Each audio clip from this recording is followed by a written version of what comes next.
कभी तुमने नोटिस किया है कि एक ही सिचुएशन को दो लोग बिल्कुल अलग तरीके से देख सकते हैं।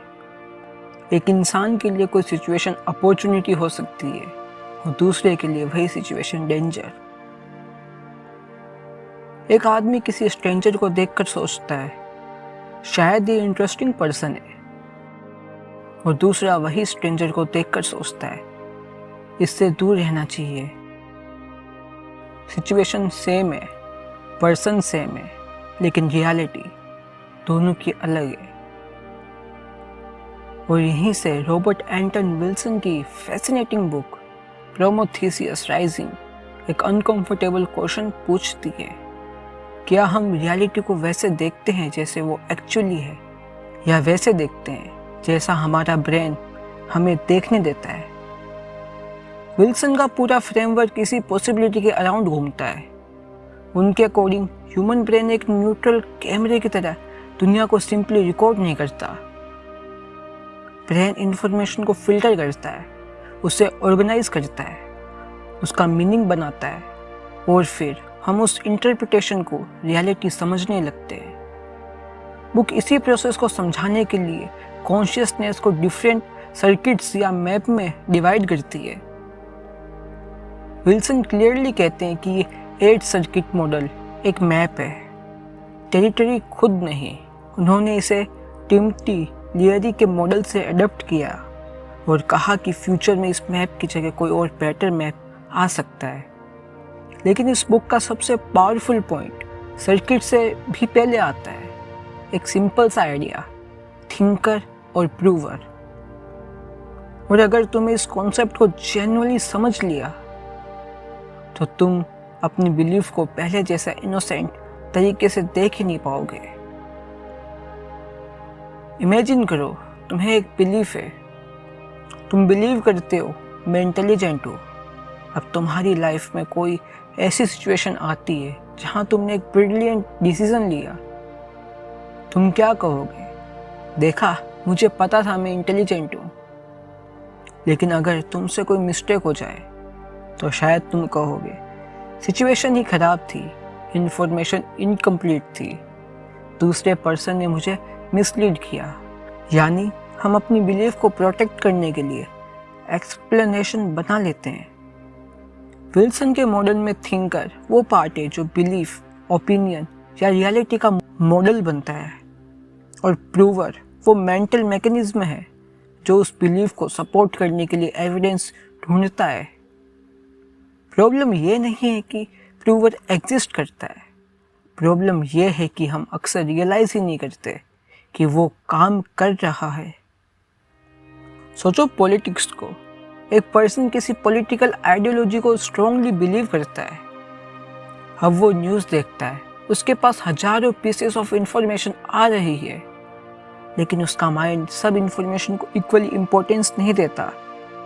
जो इंफॉर्मेशन उसके एग्जिस्टिंग बिलीफ को सपोर्ट करती है वो इमीडिएटली इम्पोर्टेंट लगती है। जो इंफॉर्मेशन उसके बिलीफ को चैलेंज करती है उसके लिए एक्सक्यूजेस मिल जाते हैं। ये बायस्ड सोर्स से है, ये फेक न्यूज़ है, कॉन्टेक्स्ट अलग है, तुम्हें बैकग्राउंड नहीं पता। और इंटरेस्टिंग पार्ट, दूसरी साइड वाला पर्सन भी एग्जैक्टली सेम चीज़ कर सकता है। दोनों अपनी अपनी रियलिटी टनल के अंदर खड़े हैं और दोनों को लग रहा है मैं ऑब्जेक्टिवली देख रहा हूँ। यही थिंकर और प्रूवर का ट्रैप है। तुम्हें लगता है कि पहले तुम एविडेंस देखते हो, फिर कंक्लूजन बनाते हो, लेकिन कई सिचुएशन में प्रोसेस उल्टा भी हो सकता है। पहले कंक्लूजन आ जाता है, फिर ब्रेन उसके फेवर में एविडेंस कलेक्ट करना शुरू कर देता है, और सबसे डेंजरस चीज़, हमें पता ही नहीं चलता। विल्सन इस कॉन्सेप्ट को सिर्फ थियरी के रूप में नहीं रखते, बुक में वो एक्सरसाइज देते हैं जिनका पर्पस है रीडर को अपने ही थिंकिंग प्रोसेस को ऑब्जर्व करना। फॉर एग्जाम्पल, एक ऑर्डिनरी ऑब्जेक्ट को देखो, जैसे एक स्पून, और फिर खुद से क्वेश्चन पूछना स्टार्ट करो, ये स्पून यहाँ क्यों है? इसे किसने इन्वेंट किया? वो इन्वेंटर स्पून बनाने वाला क्यों बना? ये ऑब्जेक्ट तुम तक कैसे पहुंचा? तुमने इसे क्यों खरीदा? और सबसे इंटरेस्टिंग, तुमने हजारों ऑब्जेक्ट में से इसी ऑब्जेक्ट को ऑब्जर्व करने के लिए क्यों चूज किया? क्वेश्चंस का कोई ऑब्वियस एंड नहीं है। एक्सरसाइज का पर्पस स्पून के बारे में कोई ग्रैंड फिलोसॉफिकल आंसर निकालना नहीं है। पर्पस है तुम्हें ये फील कराना कि ऑर्डिनरी रियलिटी भी कितनी लेयर्स से कंस्ट्रक्ट होती है। तुम एक ऑब्जेक्ट देखते हो, फिर उसका नाम जानते हो, फिर उसका फंक्शन जानते हो, फिर उसके बारे में अजम्पशंस बना लेते हो और धीरे धीरे ऑब्जेक्ट सिर्फ ऑब्जेक्ट नहीं रहता, वो तुम्हारे माइंड के अंदर एक मीनिंग बन जाता है। विल्सन फिर एक और बेसिक क्वेश्चन रखते हैं, आर यू योर हार्डवेयर और योर सॉफ्टवेयर, या दोनों? ये क्वेश्चन सिंपल लगता है, लेकिन पूरी बुक इसी क्वेश्चन को डिफरेंट लेवल पर एक्सप्लोर करती है। तुम्हारा ब्रेन एक फिजिकल सिस्टम है, न्यूरॉन्स है, केमिकल प्रोसेस है, नर्वस सिस्टम है, बॉडी है, लेकिन तुम्हारे ब्रेन में इंफॉर्मेशन भी है, लैंग्वेज है, मेमोरीज है, बिलीव्स है, हैबिट है, कंडीशनिंग है, रूल्स है, फियर है, डिज़ायर है, आइडेंटिटी है। ये सब तुम्हारे एक्सपीरियंस को शेप करते हैं। तो तुम कौन हो, हार्डवेयर या सॉफ्टवेयर, या वो अवेयरनेस जो दोनों को ऑब्जर्व कर सकती है? वो किसी डायरेक्शन में हमें आगे लेकर जाती है, लेकिन इसे समझने के लिए पहले हमें ब्रेन को एक और इंटरेस्टिंग एंगल से देखना पड़ेगा। Hardware and software, the brain and its programs. हम यूजुअली ब्रेन को एक ऑर्गन की तरह इमेजिन करते हैं, एक बायोलॉजिकल मशीन, लेकिन विल्सन एक डिफरेंट मेटाफर यूज करता है, कंप्यूटर। कंप्यूटर के पास हार्डवेयर होता है और सॉफ्टवेयर। हार्डवेयर फिजिकल स्ट्रक्चर है, सॉफ्टवेयर वो प्रोग्राम है जो हार्डवेयर को स्पेसिफिक टास्क प्रोग्राम करने के लिए इंस्ट्रक्शन देते हैं। विल्सन ह्यूमन ब्रेन को भी कुछ सिमिलर वे में देखता है। ब्रेन की बायोलॉजिकल स्ट्रक्चर एक साइड है और उसके ऊपर डेवलप होने वाले प्रोग्राम्स दूसरी साइड। अब यहाँ एक फैसिनेटिंग क्वेश्चन आता है, तुम्हारे प्रोग्राम्स किसने लिखे? तुमने या तुम्हारे पेरेंट्स ने, स्कूल ने, सोसाइटी ने, रिलीजन ने, फ्रेंड्स ने, कल्चर ने, ट्रॉमेटिक एक्सपीरियंस ने, सक्सेस ने, फेलियर ने? और सबसे इम्पोर्टेंट, क्या तुम उन प्रोग्राम को चूज करते हो या वो तुम्हें चूज करते हैं? इमेजिन करो एक छोटा बच्चा, उसे दुनिया के बारे में कुछ पता नहीं, उसके पास लैंग्वेज नहीं, सोशल रूल्स नहीं, पॉलिटिकल आइडियोलॉजी नहीं, करियर का कॉन्सेप्ट नहीं, स्टेटस का कॉन्सेप्ट नहीं, वो बस एक्सपीरियंस कर रहा है। फिर धीरे धीरे उसके आसपास के लोग उसे दुनिया एक्सप्लेन करना स्टार्ट करते हैं, ये सेफ है, ये डेंजरस है, ये अच्छा है, ये बुरा है, तुम ऐसे लोगों से बात मत करो, तुम्हें ऐसा बनना है, लोग क्या कहेंगे। सक्सेसफुल इंसान ऐसा होता है, फेलियर बुरी चीज़ है, रिस्पेक्ट इम्पोर्टेंट है, मनी इम्पोर्टेंट है, फैमिली ऐसी होनी चाहिए। और बच्चा इन स्टेटमेंट को सिर्फ इन्फॉर्मेशन की तरह नहीं लेता, वो ग्रेजुअली एक मॉडल और रियलिटी डेवलप करता है। बुक के मॉडल में अर्ली एक्सपीरियंस, इम्प्रिंटिंग का रोल इसीलिए इम्पोर्टेंट है। विल्सन कॉन्शियसनेस को 8 सर्किट के फ्रेमवर्क में एक्सप्लेन करते हैं। पहले 4 सर्किट को वो रिलेटिवली ऑर्डर कंस्ट्रक्टिव सर्किट के रूप में डिस्क्राइब करते हैं। नेक्स्ट 4 को फ्यूचरिस्टिक सर्किट के रूप में। पहला है ओरल बायो सर्वाइवल सर्किट। इसका बेसिक क्वेश्चन है, मैं सेफ हूँ या नहीं? Food, protection, comfort, security, threat. यह वो बेसिक लेवल है जहाँ ऑर्गेनिज्म एनवायरनमेंट को ब्रॉडली 2 कैटेगरीज में प्रोसेस करता है, अप्रोच या रिट्रीट। बुक के अकॉर्डिंग ये सर्किट नरिशमेंट और प्रोटेक्शन की तरफ मूव करने और थ्रेट से विड्रॉवल करने से रिलेटेड है। अब इमेजिन करो, एक बेबी को किसी अननोन एनवायरनमेंट में रखो, उसके पास सोफिस्टिकेटेड फिलोसफी नहीं है, उसका ब्रेन ये एनालाइज नहीं करेगा। इंटरेस्टिंग मुझे लगता है ये सोशल एनवायरनमेंट मेरे लॉन्ग टर्म साइकोलॉजिकल डेवलपमेंट के लिए बेनिफिशियल नहीं है। नहीं, उसका nervous system much more basic level पर ऑपरेट करेगा। Safe, unsafe, comfort, threat.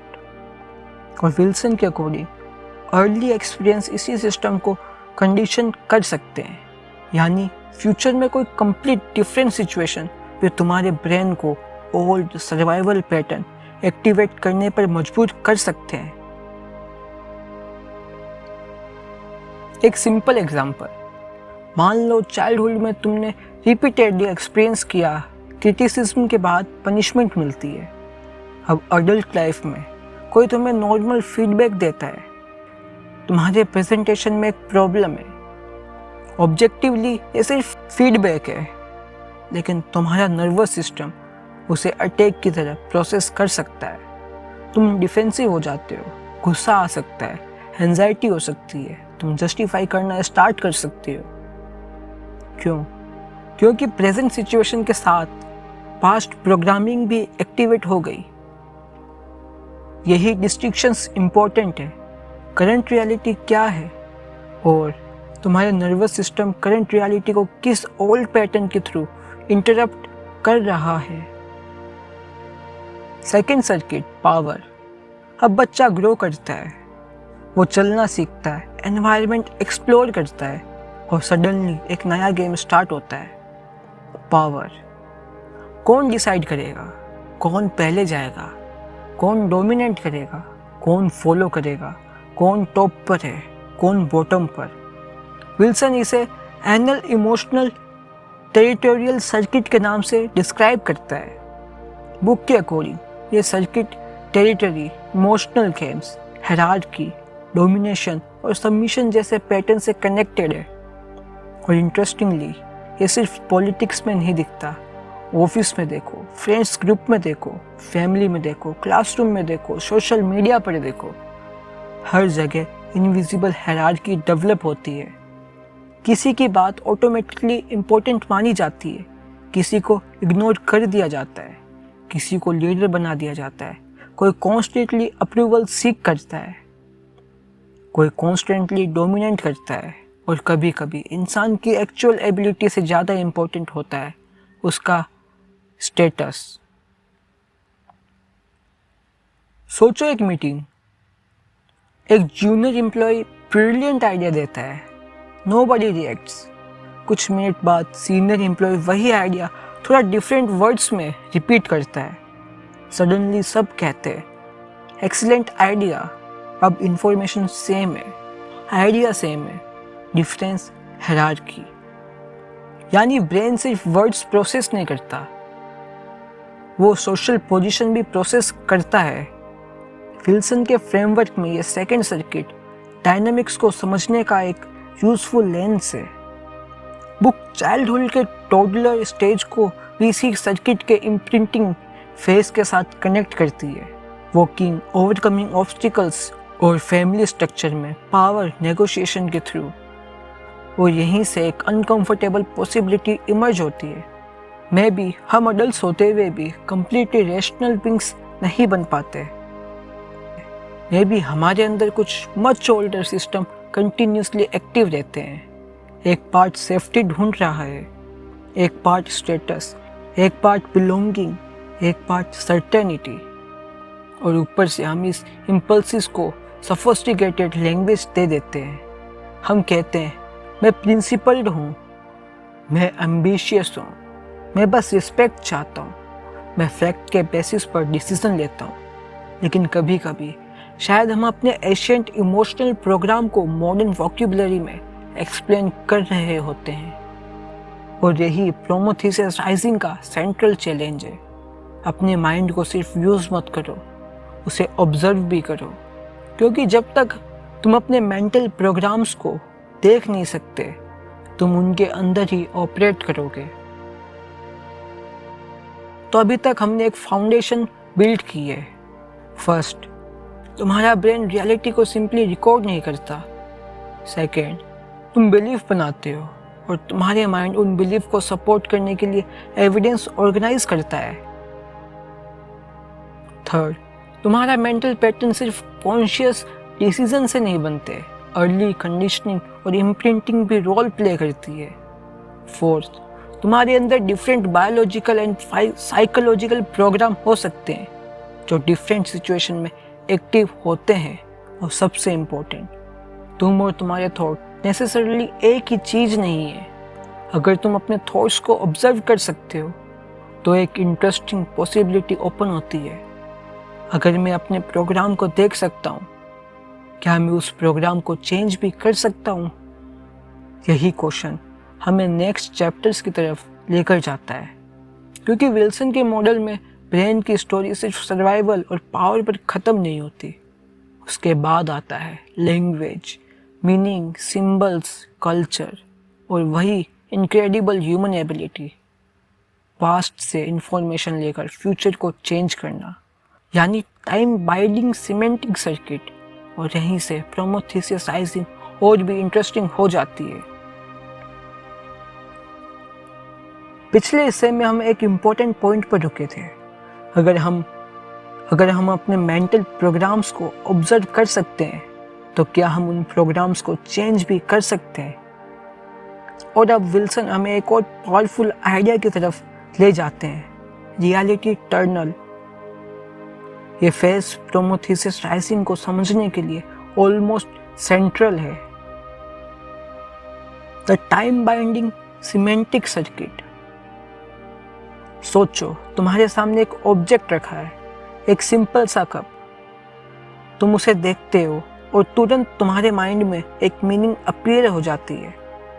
Cup, तुम्हें पता है इसका नाम क्या है, तुम्हें पता है इसका यूज़ क्या है, तुम्हें पता है ये किस कैटेगरी की चीज़ है। लेकिन एक न्यूबॉर्न बेबी को वही ऑब्जेक्ट दिखाओ, उसके लिए कप नहीं है, बस shapes, colours, sound and sensations का एक कलेक्शन है। वर्ड ने ऑब्जेक्ट को ऑर्गेनाइज कर दिया और यही ह्यूमन माइंड की एक्स्ट्राऑर्डिनरी पावर है। विल्सन के थर्ड सर्किट को टाइम बाइंडिंग सिमेंटिक सर्किट कहते हैं। इस सर्किट का काम सिंबल्स और इंफॉर्मेशन के थ्रू दुनिया को मैप करना है। Words, numbers, tools, theories, music, blueprints, stories, idea, ये सब एक जनरेशन से दूसरी जनरेशन तक इंफॉर्मेशन ट्रांसफ़र कर सकते हैं। और इसी वजह से ह्यूमन बीइंग सिर्फ प्रेजेंट में लाइव नहीं करते, हम पास्ट को कैरी करते हैं और फ्यूचर को मॉडिफाई कर सकते हैं। एक सिंपल एग्जांपल, तुम्हें एक लैंग्वेज आती है, उस लैंग्वेज को तुमने इन्वेंट नहीं किया, तुमने पहले मिलियंस ऑफ पीपल उस लैंग्वेज को यूज़ कर चुके हैं। उन्होंने वर्ड्स क्रिएट किए, मीनिंग क्रिएट किए, स्टोरीज क्रिएट की, कॉन्सेप्ट क्रिएट किए और फिर तुम पैदा हुए और तुमने वो एंटायर सिंबॉलिक सिस्टम इनहेरिट कर लिया। मतलब तुम्हारी थिंकिंग का एक बड़ा पार्ट तुमसे पहले एग्जिस्ट करता था। तुम्हारे थॉट्स में तुम्हारे एंसेस्टर्स की लैंग्वेज है, तुम्हारी कल्चर के कॉन्सेप्ट्स है, तुम्हारी सोसाइटी के अजम्पशंस है, तुम्हारी एजुकेशन की कैटेगरीज है। और जब तुम सोचते हो, तुम अक्सर एक ऐसे मेंटल टूल किट का यूज़ कर रहे होते हो जो तुमने खुद डिज़ाइन नहीं किया। वो रूल्स सिंबल्स रूल्स अस। विल्सन, एल्फर्ड, क्रोजिबिस्की के आइडिया को यूज़ करते हुए एक प्रोएक्टिव पॉइंट रखते हैं। जो सिंबल्स को कंट्रोल करता है वो ह्यूमन बिहेवियर को इन्फ्लुएंस कर सकता है। Think about advertising. एक कंपनी तुम्हें एक प्रोडक्ट दिखाती है। प्रोडक्ट एक फिजिकल ऑब्जेक्ट है, लेकिन एडवर्टाइजमेंट उस ऑब्जेक्ट के अराउंड एक मीनिंग बिल्ड करता है। कार सिर्फ ट्रांसपोर्टेशन नहीं रहती, वो फ्रीडम बन जाती है। वॉच सिर्फ टाइम नहीं बताती, वो स्टेटस बन जाती है। फ़ोन सिर्फ कम्युनिकेशन डिवाइस नहीं रहता, वो आइडेंटिटी का एक्सटेंशन बन जाता है। और फिर हम ऑब्जेक्ट को नहीं, ऑब्जेक्ट के मीनिंग को बाय करते हैं।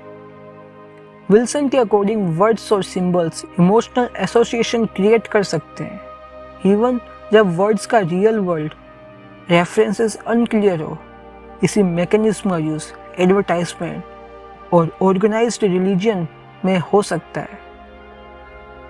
पॉलिटिक्स में भी एग्जैक्टली यही मैकेनिज्म दिखता है। Patriots, traitor, freedom, enemy, security, progress, traditional values, revolution. ये वर्ड सिर्फ डिक्शनरी डेफिनेशन नहीं है, हर वर्ड्स के साथ इमोशनल बैगेज अटैच होता है। अगर कोई तुम्हें हीरो कहता है, तुम्हारी इमोशनल रिस्पॉन्सेस डिफरेंट होगा। वही पर्सन तुम्हें कायर कहता है, सेम पर्सन, सेम रूम, लेकिन एक वर्ड चेंज हुआ और तुम्हारी इंटरनल रियलिटी चेंज हो गई। ये सिमेंटिक सर्किट की पावर है। अब हम वापस उस कॉन्सेप्ट पर आते हैं, रियलिटी टनल। विल्सन के मॉडल में ब्रेन इनकमिंग इंफॉर्मेशन को कंप्लीटली न्यूट्रल मैनर में प्रोसेस नहीं करता। हमारे पास ऑलरेडी एक मैप होता है, belief, language, memories, value, conditioning, expectations, और फिर इनकमिंग इंफॉर्मेशन को हम उस मैप के थ्रू इंटरप्ट करते हैं। बुक डायरेक्टली कहती है कि सक्सेसिव इम्प्रिंट्स और कंडीशनिंग मिलकर ब्रेन सर्किट्स का स्ट्रक्चर बनाते हैं जो हमारी वर्ल्ड मैप या रियलिटी टनल क्रिएट करता है। थिंकर उस मैप के अकॉर्डिंग सोचता है और प्रूवर इनकमिंग सिग्नल्स को उस मैप की लिमिटेशन के अकॉर्डिंग फिट करता है। मतलब हम दुनिया को सिर्फ देख नहीं रहे, हम अपने मैप के थ्रू दुनिया को देख रहे हैं। इमेजिन करो, दो लोग एक ही सिटी में रहते हैं। एक के लिए सिटी डेंजरस है, हर स्ट्रेंजर सस्पिशियस है, हर पॉलिटिकल इवेंट थ्रेट है, हर अननोन सिचुएशन एंजाइटी का सोर्स है। दूसरे के लिए वही सिटी अपॉर्चुनिटी है, new people, new businesses, new experience, new possibilities. City same, road same, building same, लेकिन एक्सपीरियंस कंप्लीटली डिफरेंट। क्यों? Reality tunnel. और यहाँ एक डेंजरस पॉसिबिलिटी इमर्ज होती है। अगर तुम्हें अपना रियलिटी टनल ही रियलिटी लगता है तो तुम अल्टरनेटिव रियलिटी टनल को ऑटोमेटिकली स्टूपिड, डेंजरस या इमोर्टल समझ सकते हो। इसीलिए विल्सन की एक्सरसाइज का एक इंटरेस्टिंग पर्पस है, टेम्परेरी बेसिस पर किसी दूसरे पर्सन की हेड स्पेस में एंटर करना। बुक में रीडर्स को डिफरेंट आइडियोलॉजिकल पर्सपेक्टिव इमेजिन करने की एक्सरसाइज दिए गए हैं ताकि वो एक्सपीरियंस कर सकते हैं कि एक ही इवेंट डिफरेंट मेंटल मैप्स में कितना डिफरेंट दिख सकता है। पर्पस ये नहीं है कि तुम हर बिलीफ को ट्रू मान लो, पर्पस है तुम अपने बिलीफ और रियलिटी के बीच डिफरेंस फील करो। अब विल्सन थर्ड सर्किट को एक और लेवल पर ले जाते हैं। लैंग्वेज और सिंबल सिर्फ कम्युनिकेशन का टूल नहीं है, ये सिविलाइजेशन को एक्सीलरेट कर सकते हैं। सोचो, एक पर्सन कोई डिस्कवरी करता है, फिर वो उस डिस्कवरी को वर्ड्स में एक्सप्लेन करता है। दूसरा पर्सन उस एक्सप्लेनेशन को पढ़ता है, वो उस आइडिया को इम्प्रूव करता है।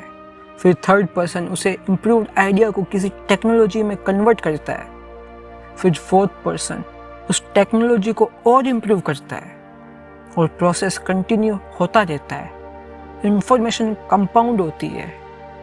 यही टाइम बाइंडिंग की पावर है। बुक फर्स्ट टू सर्किट को रिलेटिवली स्टेबल सर्किकल सिस्टम के रूप में डिस्क्राइब करती है, जबकि सिमेंटिक सर्किट पॉजिटिव फीडबैक के थ्रू कंटिन्यूअस न्यू इक्विलिब्रिया की तरफ मूव कर सकता है। थर्मोस्टेट को इमेजिन करो, टेम्परेचर बढ़ता है, थर्मोस्टेट सिस्टम को प्रीवियस लेवल पर वापस लाता है। यह नेगेटिव फीडबैक है, लेकिन ह्यूमन नॉलेज का सिस्टम डिफरेंट होता है। एक डिस्कवरी नेक्स्ट डिस्कवरी को पॉसिबल बनाती है, नेक्स्ट डिस्कवरी और नेक्स्ट डिस्कवरीज को। Result acceleration. लेकिन हर सोसाइटी एक्सलरेशन को वेलकम नहीं करती, क्योंकि new ideas old power structure को थ्रेटन कर सकते हैं। न्यू टेक्नोलॉजीज ओल्ड प्रोफेशंस को डिस्ट्रॉय कर सकती है। New philosophy old religions assumption को चैलेंज कर सकती है। New political ideas existing authority को क्वेश्चन कर सकते हैं। इसीलिए सोसाइटी अक्सर रूल्स बनाती है, ये मत बोलो, ये मत सोचो, ये इम्पॉसिबल है, ये ट्रेडिशनल के अगेंस्ट है, ये इमोरल है, ये डेंजरस है। विल्सन के आर्ग्यूमेंट में टैबूज और सोशल रिस्ट्रिक्शन सिमेंटिक सर्किट के एक्सेलरेशन को स्लो करने का काम कर सकते हैं। गैलीलियो को इमेजिन करो, एक स्टेब्लिश्ड वर्ल्ड व्यूअर है, फिर एक पर्सन आता है और कहता है मे बी यूनिवर्स वैसे नहीं है जैसे तुम बिलीव करते हो। प्रॉब्लम सिर्फ साइंटिफिक डिसएग्रीमेंट की नहीं है, प्रॉब्लम ये होती है कि एक न्यू वर्ल्ड, एक न्यू मैप पुराने मैप को चैलेंज कर रहा है और हिस्ट्री में ये रिपीटेडली हुआ। साइंस में, आर्ट में, पॉलिटिक्स में, रिलीजियंस में, फिलोसफी में। विल्सन के अकॉर्डिंग ओपन सोसाइटीज में जब सिमेंटिक सर्किट को रिलेटिवली ग्रेटर फ्रीडम मिलती है तो इनोवेशन और प्रोग्रेसिस की अपवर्ड स्पाइरल डेवलप हो सकती है। अब हम फोर्थ सर्किट पर आते हैं और यहाँ विल्सन का डिस्कशन और कंट्रोवर्शियल हो जाता है। बुक के अकॉर्डिंग ये एडोलसेंस के अराउंड एक्टिवेट और इम्प्रिंट होती है जब सेक्सुअल डेवलपमेंट बिंग होता है। विल्सन आर्ग्यू करते हैं कि इसी पीरियड की इम्प्रिंट वल्नरेबिलिटी, सेक्सुअल प्रेजेंस और सोशल मॉरल कंडीशनिंग को स्ट्रॉन्गली इन्फ्लुएंस कर सकती है। विल्सन का लार्जर पॉइंट सेक्सुअल बिहेवियर से भी ब्रॉडर है। हर सोसाइटी के पास कुछ रूल्स होते हैं, ये एक्सेप्टेबल है, ये अनएक्सपेक्टेबल है, ये नॉर्मल है, ये अबनॉर्मल है, और हम इन्हीं रूल्स का अक्सर नेचुरल समझने लगते हैं। लेकिन विल्सन पूछते हैं नेचुरल या कल्चरली प्रोग्राम्ड। इमेजिन करो कि तुम किसी दूसरी सिविलाइजेशन में पैदा होते, तुम्हारी फैमिली डिफरेंट होती, तुम्हारी लैंग्वेज डिफरेंट होती, तुम्हारे रिचुअल्स डिफरेंट होते, तुम्हारी सोसाइटी के जेंडर रोल्स डिफरेंट होते, तुम्हारी मोरालिटी डिफरेंट होती, तो क्या तुम ऑटोमेटिकली वही बिलीफ डेवलप करते जो आज तुम्हारे पास है? May be not. और यही पॉइंट विल्सन को इंटरेस्टिंग लगता है। हम अक्सर अपने कल्चर को यूनिवर्सल ह्यूमन रियलिटी समझ लेते हैं, जबकि वो सिर्फ एक पर्टिकुलर कल्चर का मॉडल हो सकता है। बुक रीडर्स को एक इंटरेस्टिंग मेंटल एक्सरसाइज देती है। अपने कल्चर के रूल्स को ऑब्जेक्टिवली डिफेंड करने की कोशिश करो और किसी कंप्लीटली डिफरेंट कल्चर के रूल्स को इक्वली सीरियसली डिफेंड करो। पर्पस अपने मोरल सर्टेनिटी को टेम्परली लूजन करना, क्योंकि अगर तुम दोनों साइड्स को इंटेलिजेंटली आर्ग्यू कर सकते हो, शायद तुम रियलाइज करोगे कि तुम्हारी सर्टेनिटी का कुछ पार्ट रीजनिंग से नहीं, कंडीशनिंग से आ रहा था। और अब बुक का एक एक्सट्रीमली पावरफुल सेक्शन स्टार्ट होता है। विल्सन एक डिस्टर्बिंग पॉसिबिलिटी रखते हैं। अगर ह्यूमन बीइंग प्रोग्रामेबल है तो ब्रेन प्रोग्रामिंग का इंटेंशनली यूज भी किया जा सकता है, और यही पॉसिबिलिटी एक साथ उटोपियन भी है और डिस्टोपियन भी। बुक इसी पैराडॉक्स को हाईलाइट करती है। ब्रेन चेंज टेक्निक्स किसी पर्सन को रेडिकली न्यू रियलिटी में शिफ्ट करने के लिए यूज की जा सकती है, लेकिन वही कैपेबिलिटी सेल्फ डायरेक्टेड चेंज और ग्रेटर फ्रीडम के लिए भी यूज हो सकती है। Think about it. अगर तुम किसी पर्सन की बिलीफ को मैनिपुलेट कर सकते हो तो तुम उसकी रियलिटी चेंज कर सकते हो, लेकिन अगर तुम अपने बिलीफ को कॉन्शियसली एग्जामिन और मॉडिफाई कर सकते हो तो वही टेक्निकली लिबरेशन बन सकती है। यही प्रोमेथेउस राइजिंग सरप्राइजिंगली जॉर्ज ऑरवेल के 1984 के थीम्स के आसपास आ जाती है।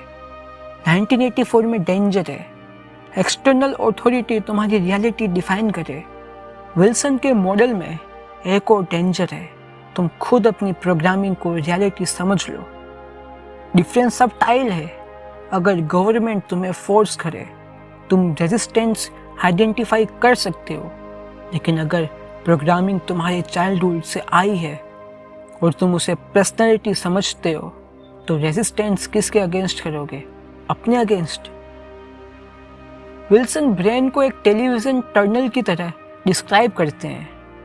डिफरेंट चैनल्स अवेलेबल हो सकते हैं और ब्रेन को टर्न किया जा सकता है। बुक के अकॉर्डिंग ये पॉसिबिलिटी एक थ्रेट भी है और प्रॉमिस भी, क्योंकि ब्रेन चेंज को दूसरों के कंट्रोल के लिए भी यूज़ किया जा सकता है और सेल्फ डायरेक्टेड डेवलपमेंट के लिए भी। और यह आइडिया जेन्युइनली डिस्टर्बिंग है। The same technology that can free you can also control you. Wilson के डिस्कशन में एक इम्पोर्टेंट प्रिंसिपल है, जब सर्वाइवल सिस्टम स्ट्रांगली एक्टिवेट होता है, higher level thinking temporary surprise हो सकती है। बुक के according bio survival circuit danger detect करने पर बाकी मेंटल एक्टिविटी को ओवरराइड कर सकते हैं और इसी वल्नरेबिलिटी को ब्रेन वॉशिंग का कॉन्टेक्स्ट में डिस्कस किया गया है। इसलिए एक्सट्रीम फियर पावरफुल है। अगर किसी पर्सन को कंटिन्यूसली कन्विंस कर दिया जाए कि तुम डेंजर में हो, सिर्फ हम तुम्हें प्रोटेक्ट कर सकते हैं, बाकी सब एनिमी है, तो ग्रेजुअली अथॉरिटी और सर्वाइवल के बीच एसोसिएशन डेवलप हो सकता है। और फिर पर्सन अथॉरिटी को क्वेश्चन करना सिर्फ इंटेलेक्चुअल डिसएग्रीमेंट नहीं समझता, वो उसे डेंजर समझने लगता है। तो यहीं से एक वेरी इंपॉर्टेंट लेसन निकलता है। फियर सिर्फ इमोशन नहीं है, फियर तुम्हारी इंफॉर्मेशन प्रोसेसिंग को भी इन्फ्लुएंस कर सकता है। जब तुम एक्सट्रीमली अफ्रेड हो, तुम्हारा brain necessarily all possibility objectively evaluate mode में नहीं होता। वो पहले पूछता है हाउ डू आई सर्वाइव, और जो पर्सन तुम्हें सर्वाइवल का आंसर प्रोवाइड करता है वो एक्सट्रीमली पावरफुल पोजीशन में आ सकता है। लेकिन विल्सन का पॉइंट सिर्फ ब्रेन वॉशिंग से बचना नहीं है, वो एक और पॉसिबिलिटी दिखाता है, सेल्फ प्रोग्रामिंग। अगर तुम रिकॉग्नाइज कर लो कि तुम्हारी बिलीव्स प्रोग्राम की तरह ऑपरेट कर सकते हैं, तो तुम उन्हें ऑब्जर्व करना स्टार्ट कर सकते हो। मैं ये क्यों बिलीव करता हूँ, ये बिलीफ मुझे कहाँ से मिला, क्या मैं इस बिलीफ को अपोजिट आर्ग्यूमेंट को ऑनेस्टली समझ सकता हूँ, मैं कौन सी इन्फॉर्मेशन इग्नोर करता हूँ, कौन से वर्ड्स मुझे इंस्टेंटली इमोशनल बना देते हैं, कौन सी सिचुएशन मेरे अंदर ऑटोमेटिकली रिएक्शन ट्रिगर करती है, और सबसे पावरफुल क्वेश्चन, क्या मैं अपनी रियलिटी टर्नल को देख सकता हूँ। तो अब पिक्चर और क्लियर हो रही है। पहले सर्किट में सर्वाइवल, दूसरे में पावर और टेरिटरी, तीसरे में लैंग्वेज, सिंबल्स और एक्यूमुलेटेड नॉलेज, चौथे में सोशल और सेक्सुअल कंडीशनिंग, और इन सब के ऊपर एक ह्यूमन बीइंग अपनी रियलिटी का मॉडल कंस्ट्रक्ट करता है। फिर वो मॉडल उसकी पर्सपेक्शन को इन्फ्लुएंस करता है, और वही पर्सपेक्शन उसके डिसीजन को, डिसीजन उसकी लाइफ को। यानी एक सिंपल बिलीफ, मैं ऐसा ही हूँ, शायद एक हार्मलेस सेंटेंस ना हो, वो एक प्रोग्राम हो सकता है। और अगर वो प्रोग्राम अनकॉन्शियस है तो तुम उसके अकॉर्डिंग लाइफ जी सकते हो विदाउट एवर रियलाइजिंग कि तुम प्रोग्राम के अकॉर्डिंग जी रहे हो। लेकिन विल्सन के मॉडल में स्टोरी यहीं ख़त्म नहीं होती, क्योंकि अब तक हमने ब्रेन के फर्स्ट 4 सर्किट देखे, survival, power, language, social conditioning. अब बुक हमें नेक्स्ट लेवल पर ले जाती है, होलिस्टिक न्यूरोसोमैटिक सर्किट, एक ऐसा स्टेट जहां विल्सन के according consciousness ordinary mental chatter से शिफ्ट होकर बॉडी और सेंसरी एक्सपीरियंस के एक कंप्लीटली डिफरेंट मोड में एंटर कर सकती है। उसके बाद न्यूरोजेनेटिक सर्किट, मेटा प्रोग्रामिंग और finally non local quantum circuit. अब तक तुमने ह्यूमन माइंड के पहले 4 लेवल देखे, survival, power, language, social conditioning. लेकिन रॉबर्ट एंटन विल्सन के अकॉर्डिंग ह्यूमन कॉन्शियसनेस की पॉसिबिलिटी यहीं ख़त्म नहीं होती, और अब बुक एक फैसिनेटिंग शिफ्ट करती है। अब क्वेश्चन ये नहीं है कि तुम दुनिया को कैसे देखते हो, क्वेश्चन है क्या तुम अपनी पर्सपेक्शन को भी चेंज कर सकते हो। द होलिस्टिक न्यूरोसोमैटिक सर्किट इमेजिन करो तुम एक रूम में बैठे हो। नॉर्मली तुम्हारा माइंड कंटिन्यूसली कुछ ना कुछ कर रहा होता है। पास्ट की मेमोरी, फ्यूचर की प्लानिंग, किसी कन्वर्सेशन का रिप्ले, किसी पर्सन के बारे में जजमेंट, किसी प्रॉब्लम का सोल्यूशन, कोई फियर, कोई desire. Basically mind continuously commentary कर रहा होता है। लेकिन कभी कभी ऐसा मोमेंट आता है जब ये मेंटल नॉइज सडनली चुप हो जाती है। तुम म्यूज़िक सुन रहे होते हो और कुछ सेकंड के लिए तुम सिर्फ म्यूज़िक रह जाते हो। तुम नेचर में वॉक कर रहे हो और सडनली तुम्हारे थॉट्स बैकग्राउंड में चले जाते हैं। तुम मेडिटेशन में हो और कुछ मोमेंट के लिए मैं क्या सोच रहा हूँ से ज़्यादा इम्पोर्टेंट हो जाता है सिर्फ एक्सपीरियंस।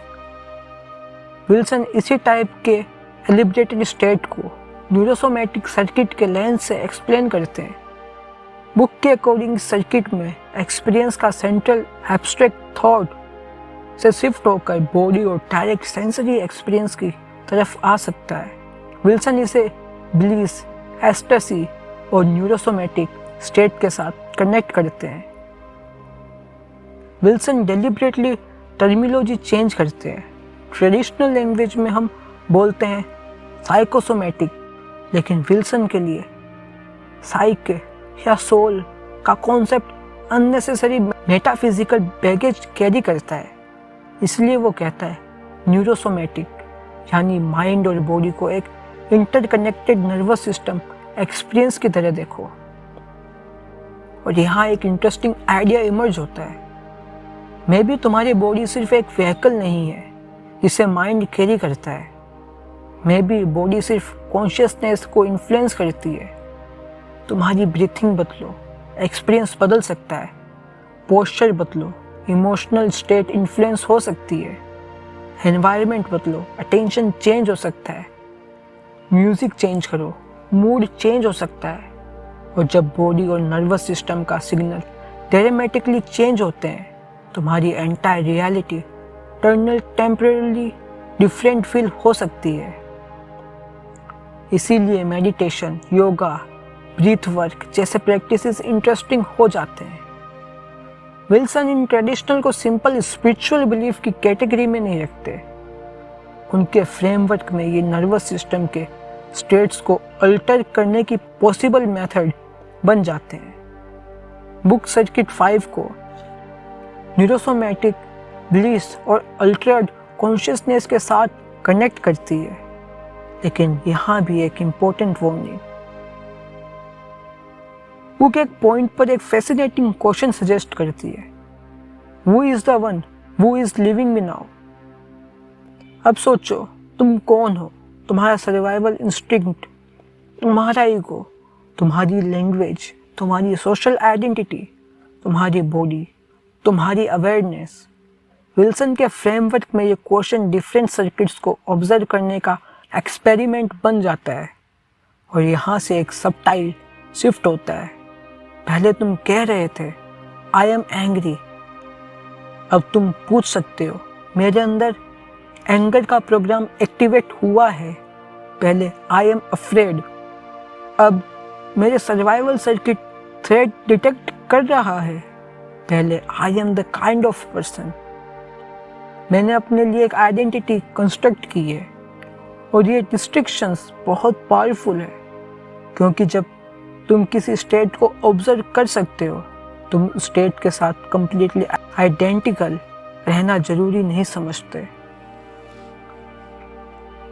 अब विल्सन और भी डीप टेरिटरी में एंटर करते हैं। Circuit 6, neurogenetic circuit. बुक के अकॉर्डिंग 6th सर्किट को विल्सन जेनेटिक प्रोसेस और डीएनए, आरएनए इंफॉर्मेशन के साथ कनेक्ट करते हैं। उनका मॉडल सजेस्ट करता है कि ह्यूमन नर्वस सिस्टम के डीपर लेयर्स इवोल्यूशनरी हिस्ट्री और जेनेटिक इंफॉर्मेशन के सिंबॉलिक एक्सपीरियंस तक एक्सेस दे सकते हैं। और यही विल्सन एशियंट मिस्टिज्म को मॉडर्न बायोलॉजिकल लैंग्वेज के साथ कनेक्ट करने लगते हैं। एंशिएंट ट्रेडिशन में तुम्हें एक कॉन्सेप्ट मिलते हैं, आत्मा, टाओ, पन, world soul, collective unconscious. Wilson suggest करते हैं कि डिफरेंट कल्चर्स ने परहैप्स सिमिलर डीप एक्सपीरियंस को अपनी अपनी लैंग्वेज में डिस्क्राइब किया हो। लेकिन ध्यान देना, ये वही पॉइंट है जहाँ बुक सबसे स्पेक्युलेटिव हो जाती है। डीएनए का एक्चुअल बायोलॉजिकल फंक्शन एक साइंटिफिक सब्जेक्ट है, लेकिन विल्सन का आइडिया कि सब्जेक्टिव कॉन्शियसनेस डीएनए के आर्चिव्स को डायरेक्टली एक्सेस कर सकती है, सर्किट 6 का एक मेजर थीम है। डेथ के beyond possibility. Human being thousands of year से इमोरलिटी के बारे में इमेजिन करते आए हैं।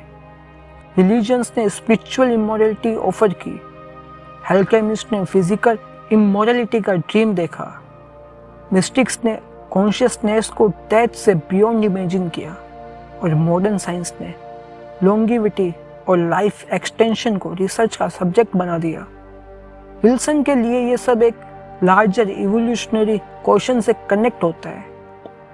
क्या ह्यूमन स्पीशीज फ्यूचर में अपनी बायोलॉजिकल लिमिटेशन को ओवरकम कर सकती है?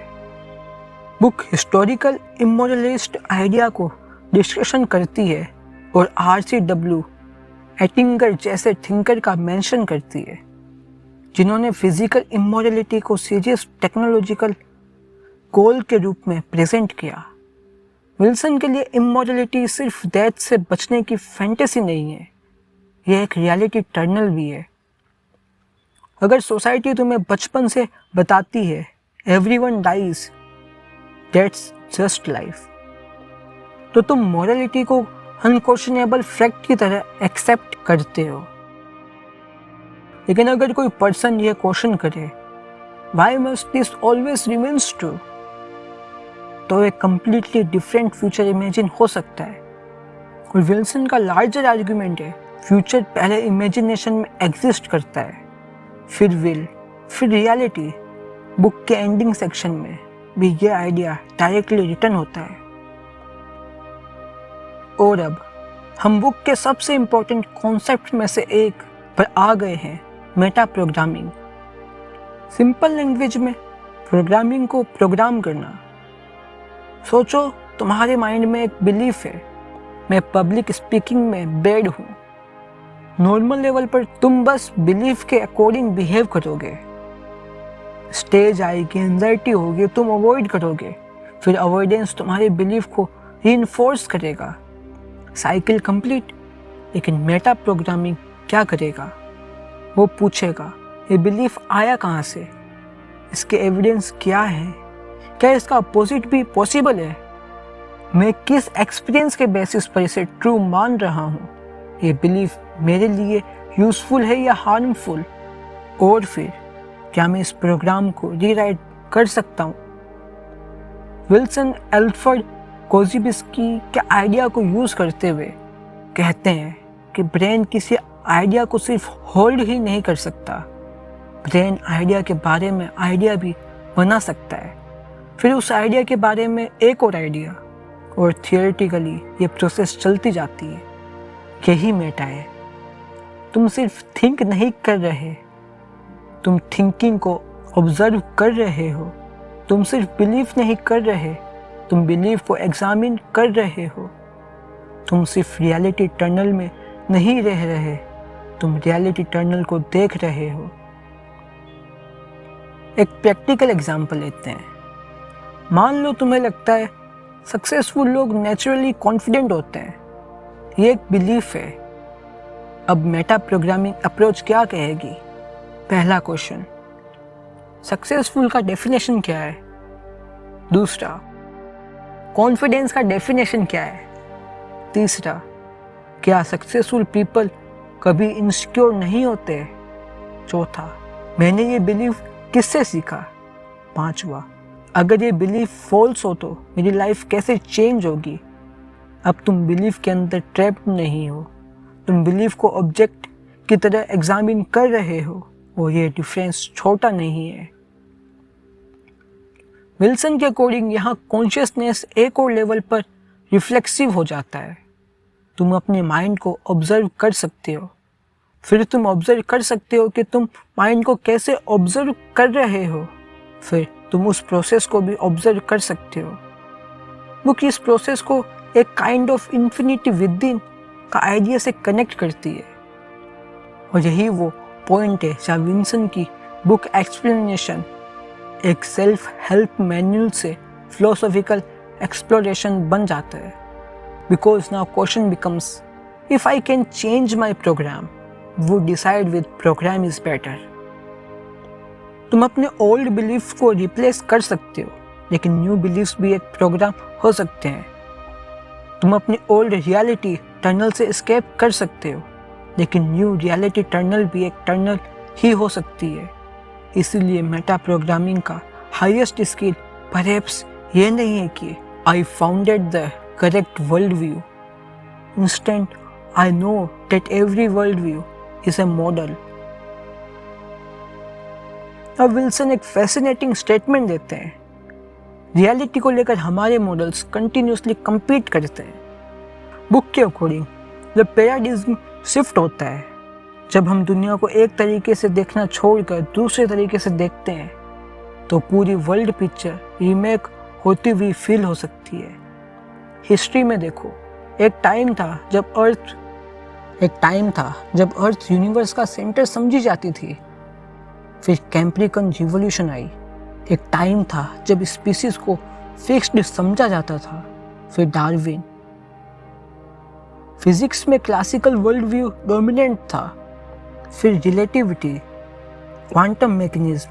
हर मेजर पैराडिग्म शिफ्ट के बाद सिर्फ एक थियोरी ने बदली, रियलिटी को इंटरप्रेट करने का फ्रेमवर्क बदला।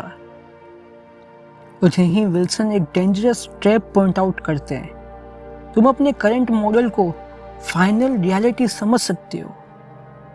साइंस भी कर सकती है, रिलीजन्स भी, पॉलिटिक्स भी, सेल्फ हेल्प भी, और ये बुक भी। एक्चुअली विल्सन खुद वार्न करते हैं कि रीडर्स को इस बुक के रियलिटी टनल को फाइनल रियलिटी नहीं समझना चाहिए। ये आयरनिकली बुक का सबसे मैच्योर मैसेज है। मेरा मॉडल को भी क्वेश्चन करो। सोचो, अगर तुमने 1200 साल पहले किसी एजुकेट पर्सन से पूछा होता रियलिटी क्या है, उसका आंसर तुम्हारे आंसर से ड्रामेटिकली डिफरेंट होता। अब इमेजिन करो, आज से 1200 साल फ्यूचर में एक इंटेलिजेंट ह्यूमन तुम्हारी रियलिटी टनल को देखे। उसे हमारे कौन से बिलीफ प्राइमेटिव लगेंगे, कौन से कॉन्सेप्ट अब्सर्ड, कौन से अजम्पशंस इनविजिबल। बुक रीडर को एग्जैक्टली ये थॉट एक्सपीरियंस करने के लिए पुश करती है। और यहाँ से एक ब्यूटीफुल आइडिया इमर्ज होता है, हम अपने टाइम के प्रिजनर भी हैं और क्रिएटर भी। अब विल्सन सोशल रियलिटी पर वापस आते हैं, और यहाँ कॉन्सेप्ट सरप्राइजिंगली प्रैक्टिकल है। स्नाफू प्रिंसिपल विल्सन का स्टैटिस्टिकल फॉर्मेशन है, communication is only possible between equals. लेकिन वो इमिडिएटली क्लेरिफाई करते हैं कि एग्जैक्ट आइडिया ये है, इक्वल्स के बीच कम्युनिकेशन कंपेरेटिवली फ्री हो सकती है, जबकि अनइक्वल्स पावर रिलेशनशिप कम्युनिकेशन को डिस्टॉर्ट कर सकते हैं। इमेजिन करो एक कोऑपरेटिव हियरार्की। बॉस पूछता है, एवरीथिंग गोइंग वेल? एम्प्लॉइज के माइंड में एक्चुअली प्रोजेक्ट डिले हो रहा है, टीम एग्जॉस्ट है और क्लाइंट अनहैप्पी है। लेकिन वो बोलता है, yes sir, everything is under control. क्यों? बिकॉज इंफॉर्मेशन और पावर इक्वल नहीं है। अब पिरामिड इमेजिन करो, टॉप पर लीडर, उसके नीचे सीनियर मैनेजर, उसके नीचे जूनियर मैनेजर, नीचे एम्प्लॉइज। हर लेवल पर इंफॉर्मेशन मूव होती है, लेकिन हर लेवल पर एक प्रॉब्लम आ सकती है। ट्रूथ से ज़्यादा इम्पोर्टेंट हो जाता है कि सुपीरियर क्या सुनना चाहता है। बुक अथॉरिटेरियन हायरार्की को डिस्टॉर्शन के फ्रेमवर्क में एक्सप्लेन करती है, और ये सिर्फ कॉरपोरेशन के इशू नहीं, फैमिली में, पापा को ये मत बताना, पॉलिटिक्स में, लीडर को नेगेटिव रिपोर्ट मत देना, आर्मी में, ऑर्डर्स क्वेश्चन मत करो, फ्रेंडशिप में, उससे डिसएग्री किया तो रिलेशनशिप खराब हो जाएगी। हर जगह पावर कम्युनिकेशन को मॉडिफाई कर सकती है, और ये रियलिटी टनल को और डेंजरस बना देता है, क्योंकि अगर टॉप पर पर्सन गलत इन्फॉर्मेशन बिलीव करता है तो नीचे के लोग उस बिलीव को रीइंफोर्स करते रहते हैं, इवेंचुअली पूरा सिस्टम एक शेयर्ड इल्यूजन के अंदर ऑपरेट कर सकता है और सबको लग सकता है कि एवरीथिंग इज फाइन, जबकि ग्राउंड रियलिटी कुछ और हो। अब हम ऑलमोस्ट बुक के डीपेस्ट सेक्शन में पहुंच गए हैं। सर्किट 5 ने हमें बॉडी और डायरेक्ट एक्सपीरियंस की तरफ शिफ्ट किया। सर्किट 6 ने इवोल्यूशनरी जेनेटिक कॉन्शियसनेस का स्पेक्टिकुलेटिव मॉडल दिया। सर्किट 7 मेटा प्रोग्रामिंग ने एक रिवोल्यूशनरी पॉसिबिलिटी दी। तुम अपने प्रोग्राम को ऑब्जर्व कर सकते हो। तुम्हारी रियलिटी मॉडल पर्सनल भी है और सोशल भी। तुम अकेले अपनी रियलिटी टर्नल नहीं बनाते। Family, culture, language, institution, power, structure, history सब मिलकर तुम्हारे पर्सपेक्टिव को इन्फ्लुएंस करते हैं। लेकिन अगर तुम ये सब देखना स्टार्ट कर दो तो एक नई पॉसिबिलिटी इमर्ज होती है। Maybe you don't have the remain the same person you were programmed to be. और अब फाइनल 2 चैप्टर्स में विल्सन इस आइडिया को और एक्सट्रीम लेवल पर ले जाते हैं, क्वांटम इवोल्यूशन और the non local quantum circuit. Imagine करो एक ह्यूमन सोसाइटी जो हजारों साल तक ऑलमोस्ट सेम बेसिक पैटर्न में ऑपरेट करती है। फिर एग्रीकल्चर आता है और suddenly human life completely change हो जाती है। Villages, cities, property, kings, armies, large civilisation. फिर century later industrial revolution, factories, machines, mass production, urban life. और फिर information revolution, computers, internet, global communication, knowledge का एक्सप्लोजन। विल्सन के according history को सिर्फ स्लो कंटिन्यूअस प्रोग्रेस के रूप में देखना इनफ नहीं है। कभी कभी सिविलाइजेशन में क्वांटम जंप्स जैसे ट्रांसफॉर्मेशन आते हैं, जहां एक ओल्ड सोशल रियलिटी को कंपैरिजन में कंप्लीटली न्यू रियलिटी इमर्ज होती है।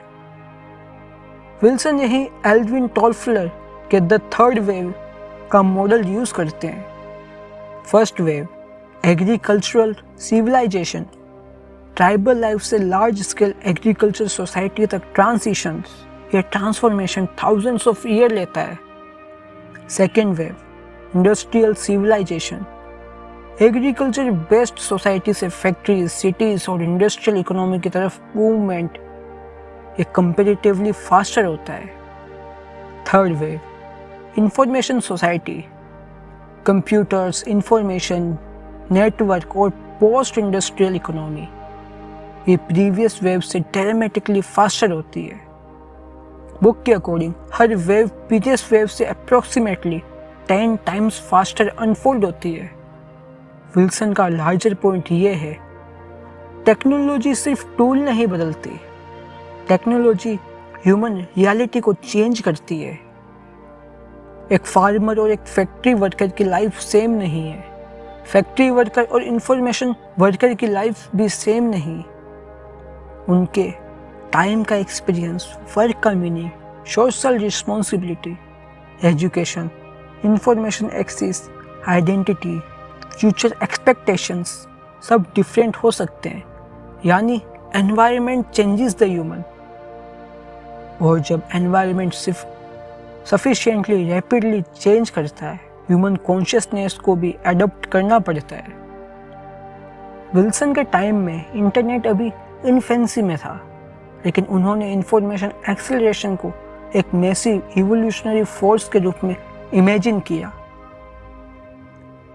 बुक जॉर्ज एंड्रेला की इंफॉर्मेशन ग्रोथ एस्टिमेट डिस्कस करती है।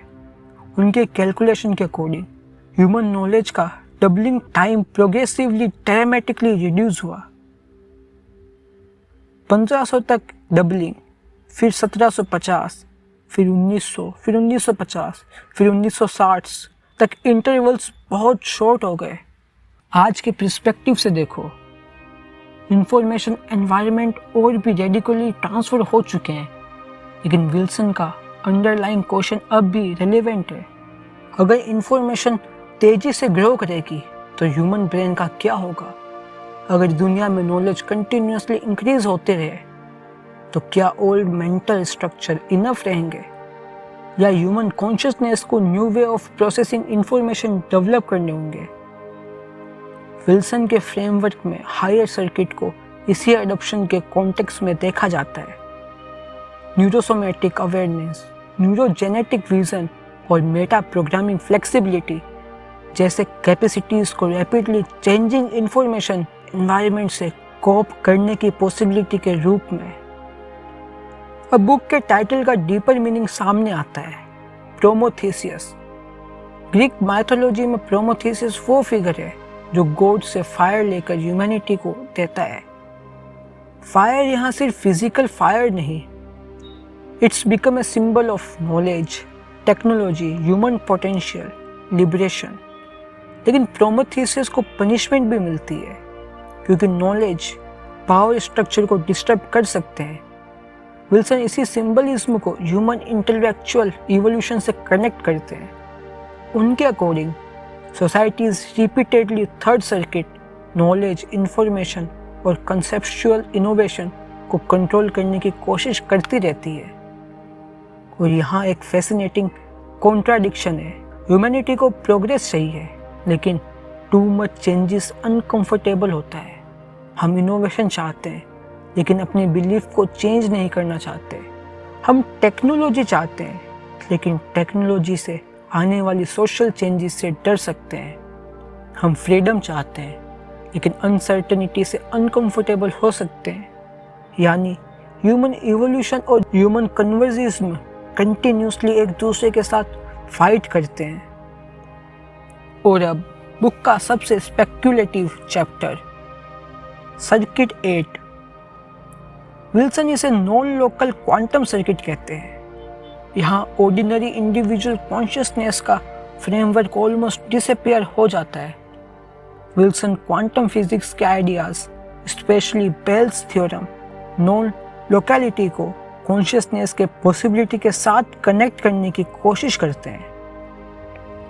नॉर्मल लाइफ में हम अज्यूम करते हैं, मैं यहाँ हूँ, तुम्हारी बॉडी यहाँ, तुम्हारा ब्रेन यहाँ, तुम्हारी कॉन्शियसनेस यहाँ।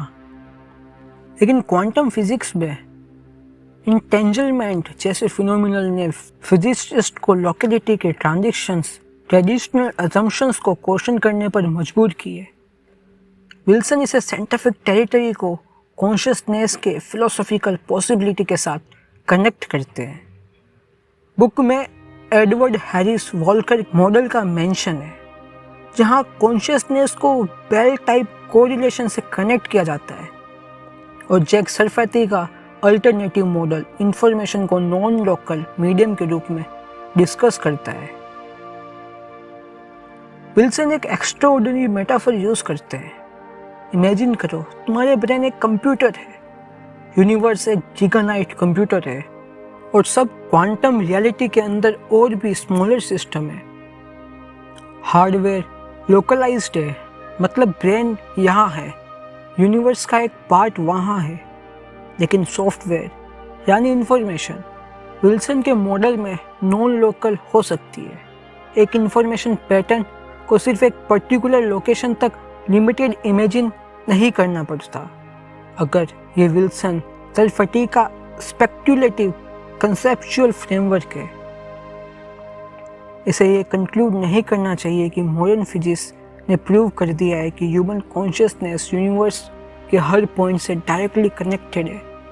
लेकिन एज ए फिलोसॉफिकल क्वेश्चन ये फैसिनेटिंग है। अब विल्सन एक और एक्सट्रीम पॉसिबिलिटी डिस्कस करते हैं। अगर consciousness ordinary brain local processing से बियॉन्ड एक्सपांड कर सके तो मिस्टिकल ट्रेडिशनल्स में डिस्क्राइब की गई experiences, oneness, union with God, cosmic consciousness, everything is connected, एक न्यू न्यूरोलॉजिकल इंटरप्रिटेशन के थ्रू इमेजिन की जा सकती है। बुक सर्किट 8 को इसी कॉस्मिक इंफॉर्मेशन सिस्टम के कॉन्सेप्ट के साथ कनेक्ट करती है, और यहाँ विल्सन लैंग्वेज की लिमिटेशन को एक्नॉलेज करते हैं। अगर एक्सपीरियंस जेन्युइनली ऑर्डिनरी कैटेगरी से बियॉन्ड है तो वर्ड्स से फुली डिस्क्राइब नहीं कर सकते। जैसे एक पर्सन जो कभी म्यूजिक नहीं सुना, उसे बीटहोवन एक्सप्लेन करना। तुम टेक्निकली डिस्क्रिप्शन दे सकते हो लेकिन actual experience different. Wilson Beethoven की 9th सिम्फनी को इसी एंगलों के लिए यूज़ करते हैं। लैंग्वेज एक्सपीरियंस का सिर्फ एक स्केलेटन प्रोवाइड कर सकती है, एक्सपीरियंस खुद नहीं। और अब हम बुक के फाइनल चैप्टर पर आ गए हैं, प्रोमेथेयस राइजिंग, और यही पूरी बुक का सेंट्रल मेटाफर फाइनली कंप्लीट होता है। विल्सन के अकॉर्डिंग ह्यूमैनिटी एक स्टैटिक स्पीसीज नहीं है। ह्यूमन कंटिन्यूसली ट्रांसफॉर्म हो रहे हैं, बायोलॉजी चेंज हो रही है, टेक्नोलॉजी चेंज हो रही है, इंफॉर्मेशन चेंज हो रही है, सोसाइटी चेंज हो रही है, और सबसे important our models of reality change हो रही है। फाइनल चैप्टर में विल्सन योगा को एक इंटरेस्टिंग न्यूरोलॉजिकल पर्सपेक्टिव से रीइंटरप्ट करते हैं। पतंजलि के ट्रेडिशनल योगा सिस्टम के डिफरेंट स्टेजेस को वो सर्किट के फ्रेमवर्क से मैप करने की कोशिश करते हैं। फॉर एग्जांपल, आसन, लॉन्ग पीरियड तक पोस्चर मेंटेन करना। विल्सन इसे बायो सर्वाइवल सर्किट को स्टेबलाइज करने के लेंस से इंटरप्रेट करते हैं।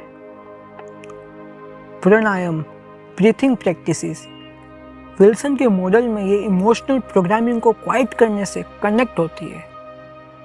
मंत्र, अटेंशन को एक पर्टिकुलर ऑब्जेक्ट, इमेज या साउंड पर कॉन्सेंट्रेट करना, यानी माइंड को रेंडमली वंडर करने देने के बजाय डेलिब्रेटली अटेंशन को ट्रेन करना। विल्सन के लिए योगा का एक इंटरप्रिटेशन ये बन जाती है कॉन्शियसनेस को सिस्टमेटिकली ये प्रोग्राम करना। और अब बुक का एक extremely powerful idea, Wilson Patty Hearst जैसे केसेस को सिर्फ आइसोलेट इंसिडेंट नहीं समझते। उनके अकॉर्डिंग ह्यूमन हिस्ट्री में कॉन्शियसनेस को प्रोग्राम करने की स्ट्रगल कंटिन्यूस चलती रही है। एशियन ट्रेंड्स ने आइसोलेशन, फियर और इंटिमिडेशन यूज़ की। रिलीजियस ने सिंबॉलिक सिस्टम क्रिएट किए। मॉडर्न साइकोलॉजी ने बिहेवियर और कंडीशनिंग से स्टडी की। और अब मेटा प्रोग्रामिंग। बुक इसको एक माइंड वॉर की थर्ड मूवमेंट के रूप में फ्रेम करती है।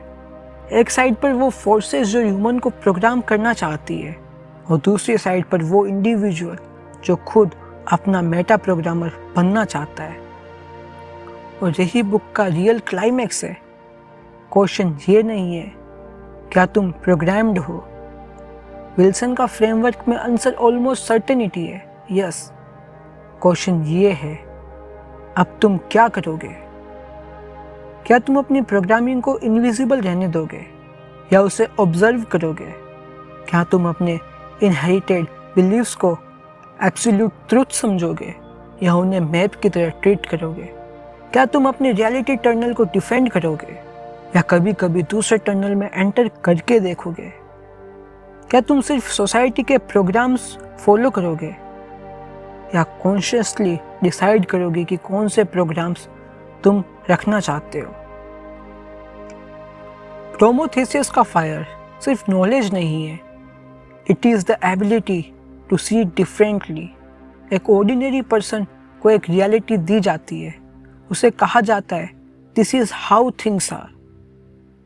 प्रोमेथेयस उस स्टेटमेंट को एक्सेप्ट नहीं करता, वो पूछता है वाई और फिर व्हाट इफ। ये दो वर्ड्स ह्यूमन सिविलाइजेशन के सबसे पावरफुल वर्ड्स हो सकते हैं, वाई और व्हाट इफ।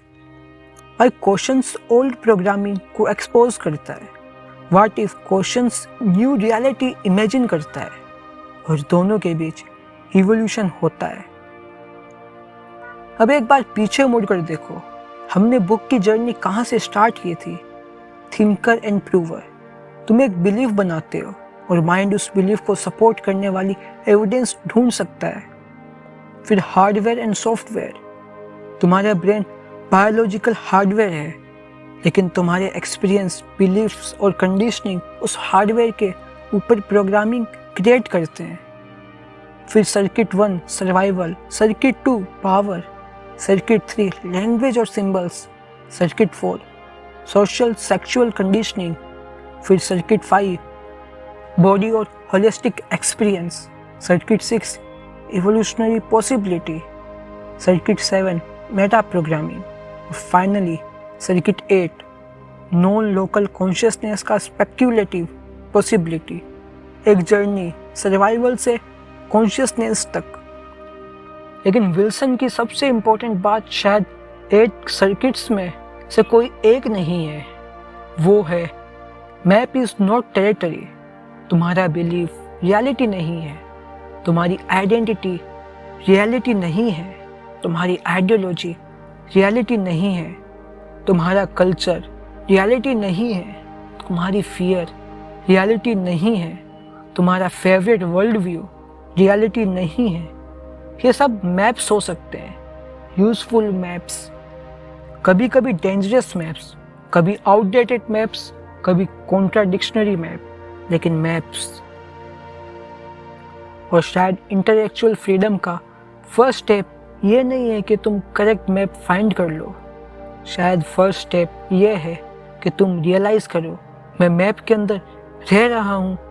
और जब तुम मैप को देख सकते हो तब तुम उसे क्वेश्चन कर सकते हो, जब तुम क्वेश्चन कर सकते हो तब तुम उसे मॉडिफाई कर सकते हो, और जब तुम मॉडिफाई कर सकते हो तो तुम सिर्फ अपनी इनहेरिटेड रियलिटी को रिपीट नहीं करते, तुम पार्टिसिपेट कर रहे हो in creating your future reality. Robert Anton Wilson की फाइनल विजन इसी आइडिया के अराउंड है। ह्यूमैनिटी अभी भी पुराने बायोलॉजिकल और सोशल रिफ्लेक्सेस से हेविली इन्फ्लुएंस्ड है। फियर, टेरिटरी, हायरार्की, कंडीशनिंग, डोगोमा, और साथ ही ह्यूमन इंटेलिजेंट एक्सपांड हो रही है, इंफॉर्मेशन एक्सीलरेट हो रही है, टेक्नोलॉजी एक्सीलरेट हो रही है, और ब्रेन को अंडरस्टैंड करने के टूल भी ग्रो हो रहे हैं। विल्सन बिलीव करते हैं कि एक पॉइंट पर ये डेवलपमेंट एक क्रिटिकल मास क्रिएट कर सकते हैं जहां ह्यूमन बीइंग अपने इनहेरिटेड रोबोट साइकिल से ग्रेटर फ्रीडम की तरफ मूव कर सकें। और इसी ट्रांसफॉर्मेशन को वो कहते हैं प्रोमेथेयस राइजिंग। एक ओल्ड ह्यूमन जो सिर्फ सर्वाइव करता था स्लोली एक ऐसे ह्यूमन में ट्रांसफर होता है जो ऑब्जर्व करता है, क्वेश्चन करता है, इमेजिन करता है, क्रिएट करता है, और सबसे इम्पोर्टेंट और अपने माइंड को कंटिन्यूसली पार्टिसिपेट करना सिखाता है। तो अगली बार जब तुम खुद को किसी सिचुएशन में रिएक्ट करते हुए पाओ, एक सेकंड के लिए रुकना और खुद से पूछना ये मैं हूँ या मेरे कोई ओल्ड प्रोग्राम एक्टिवेट हुआ है। जब तुम किसी बिलीफ को बहुत स्ट्रांगली डिफेंड कर रहे हो, पूछना क्या मैं एविडेंस को देख रहा हूँ या मेरा प्रूवर मेरे थिंकर को प्रोटेक्ट कर रहा है। जब तुम किसी दूसरे पर्सन को कंप्लीटली इरेशनल समझो, पूछना क्या वो इरेशनल है या वो सिंपली एक डिफरेंट रियलिटी टनल के अंदर है। और जब तुम अपनी आइडेंटिटी को एक फिक्स्ड सेंटेंस में डिफाइन करो, मैं ऐसा ही हूँ, तो एक मोमेंट के लिए उस सेंटेंस को चैलेंज करना, because maybe you are not a finished product, maybe you are a system still being programmed, or maybe for the first time you can become one of your own programmers. This is the fire Prometheus bring, and this is the Prometheus rising. अगर तुम इस book से सिर्फ एक idea लेकर जाओ तो वो ये हो, तुम्हारी रियलिटी और तुम्हारे रियलिटी मॉडल एक ही चीज़ नहीं है, और जिस दिन तुम दोनों के बीच डिफरेंस देखना स्टार्ट कर देते हो, उसी दिन फ्रीडम को एक नया पॉसिबिलिटी ओपन होता है।